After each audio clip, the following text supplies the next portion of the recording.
Redditors who were dating someone that went from, "I think I want to marry this person," to, "I think I need a restraining order. What happened?" Started dating in high school. Had some ups and downs, but at the time I just chalked it up to us being immature. My last 2 years of college really proved he just had serious issues. When I moved out of state for good, it's like a switch flipped and he got extremely possessive and controlling. Wanted all my friends' numbers. Gave me a schedule of when we need to be in communication. And if I missed any, he was blowing my phone up with threats of ended life. Finally got the restraining order when he showed up to my friend's apartment looking for me. Threatening to call the police because I still had a pair of his shoes that I didn't even have. I found out he was soliciting young girls. Like a record scratch. It was over. Edit. Whoa, thank you all. Yes, he was arrested and went to jail. We were in a long-distance relationship for over 3 years and eventually it started to fizzle. She'd tell me to move to the States and drop my college degree, my family and my animals to live as an illegal immigrant, and I could just do whatever odd jobs I could find just to be with her. I told her I needed to wait. She'd get very upset every time I went out with friends and would bombard my Facebook wall with random crap and send me private messages with passive-aggressive insults and threats of ended life. I broke it off with her and moved on. But she kept messaging me asking to be friends. I tried, but she'd randomly blow up at me insulting me for ruining her life by making her think she could be loved. I told her she did deserve love and she'd get even more upset. We couldn't talk at all. Last year she messaged me yet again. We broke up in 2013.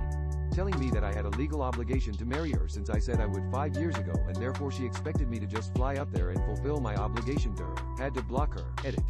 Sorry, I don't think I explained myself properly. It wasn't an exclusively online relationship. We did see each other. I would travel up there twice a year whenever I had vacations from uni and spend about 2 months with her, which were always great. She'd just get incredibly possessive and insecure when we were apart because my social life started to blossom down here and she was scared I'd meet someone else. Once I stayed for 6 months until the very last day of my visa.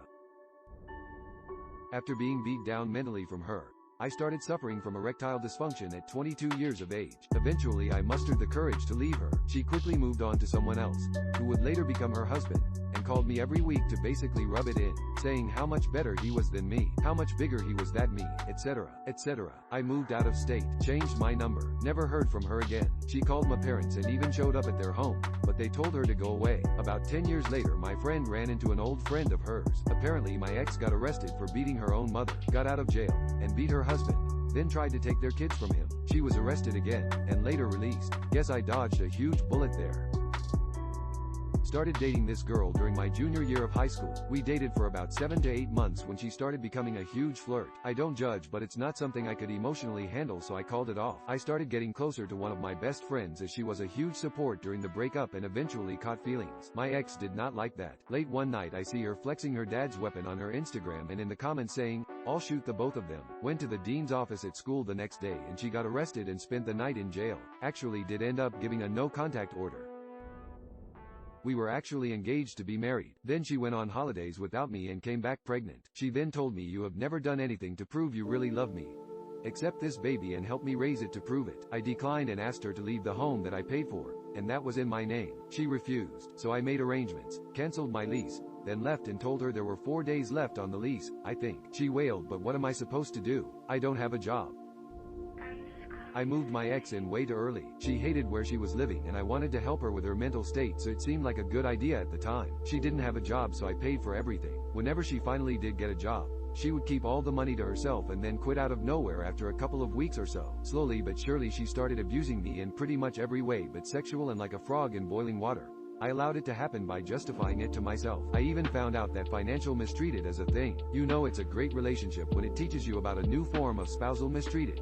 She used her mental issues to manipulate me into buying her so many things, including a effing $600 or $700 laptop. As soon as I ran out of money, we started having problems and $16,000 in credit card debt later. She broke up with me and continued to live in my apartment for another couple of months. She was on the lease, so I couldn't kick her out cause legally, the apartment was her just as much as it was mine. She finally moved out on my birthday, last December, and I am still picking up the pieces.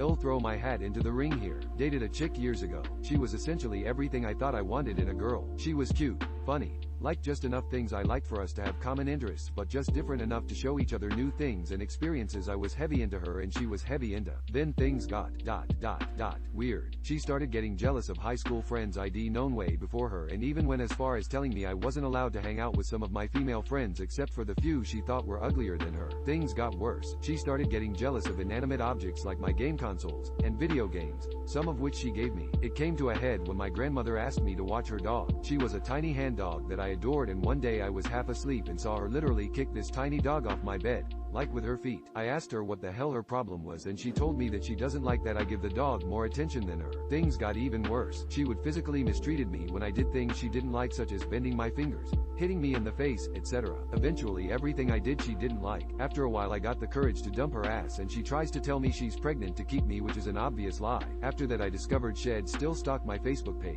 and told some of her friends and mutual friends that I was the mistreater. I also learned that when I was away she'd let dudes feel her up and other stuff too. Luckily I've landed a great girl that cares about me and isn't a jealous psycho like she was. He cut himself in front of me and threatened to stab my cat. We met online. We both had video games in common and hit it off. Fast forward 2 years and we get engaged. All was well, until he started getting abusive toward me and our pets. I felt stuck because I could afford to live on my own. Then he went on a business trip and I found CP on a hidden flash drive. Turned it in. He got arrested. Turns out he was also hiring prostitutes and stuff. He's in prison and it's illegal for him to contact me. I dated someone for almost 3 years, starting back in grade 10 in high school. Everything was great for the first year or so, and he treated me well and we had some things in common. Didn't realize after we broke up how much of a great neckbeard he actually was. Thought for a while that if we stayed together after high school, we could get married, because he was my first relationship and I felt like I loved him so much that I would marry him. Then about 1.5 years into the relationship he starts to show his true colors. His family never had much money, so sometimes I would help to pay for stuff for him. He started to yell and scream if I didn't give him money to buy some game, food, etc. He wanted and many times would embarrass me in the middle of a public setting like Walmart. My parents sometimes too would help pay for his gas, and that got to the point where he would come to me to ask my parents for the money cause they didn't give it to him yet. I didn't want to give him money all the time and even tried calling him out in it, but he would always scream and yell, saying, "How dare I tell him not to take my money, blah blah blah." He generally became emotionally and financially abusive. I didn't know financial mistreated was a thing until after we broke up, and the incident that made me really stop loving him was the night he R-worded me. He finally decided that waiting for me to be ready wasn't enough, so he took it. We still dated almost a year after that, but out of fear of what he would do if I left him. I finally left him the next year right before my birthday after finding out that he had cheated on me again with my, now ex-best friend. I wish I had said something sooner to my parents, but only told them 3 to 4 years after it happened. Now I hope I never see him again. I graduated. She wanted to transfer schools, so we moved to a college town where she told me she'd been accepted as a transfer. Turns out she hadn't been accepted, and when she applied, was not accepted. She got a job at Walmart while trying to figure out her next move. After about 2 months she decides we should move to Pittsburgh. She's convinced this will solve all her problems and make her happy. Except we're in a recession and I just got my first good job. I don't want to move. She became abusive. I didn't want to go home. She was constantly negative and on the edge of a screaming fight. I was just avoiding her at the end. We were together 4 years before that, and she was always moody but not abusive. 6 months of that, and she went to her hometown to take a semester at a local school and stay with her parents. I called her 2 weeks later and told her not to come back. It had been like a weight was lifted from me, and I never wanted to see her again.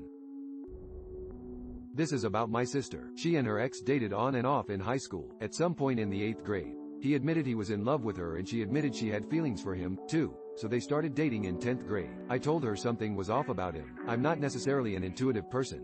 I try my hardest not to judge a situation too quickly, but something about him just rubbed me the wrong way. They dated for about 6 months and he began showing signs of abusive behavior. Like others have stated, he began calling her and keeping tabs on her. He demanded to know when she made it home and when she went to sleep. He demanded that she edit her social media, MySpace, at this time, to include pictures of them and only them so everyone knew they were together. She visited me in the hospital. I had a severe stomach flu. Something wasn't right, and she told me she wanted to break up with him. She told me she was a bit scared of him. He was a big guy, maybe 6 feet 4 inches, about 230 pounds. My mom begged her to end it with him and she did. The calls kept pouring in for about 2 weeks and she did her best to avoid him. Once I was back in school, I happened to catch an encounter between the two of them. He had her pinned against her locker, telling her she wasn't leaving until they talked things out.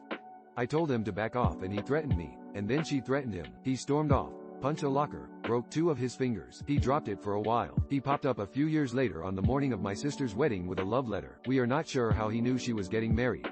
We all had him blocked on social media.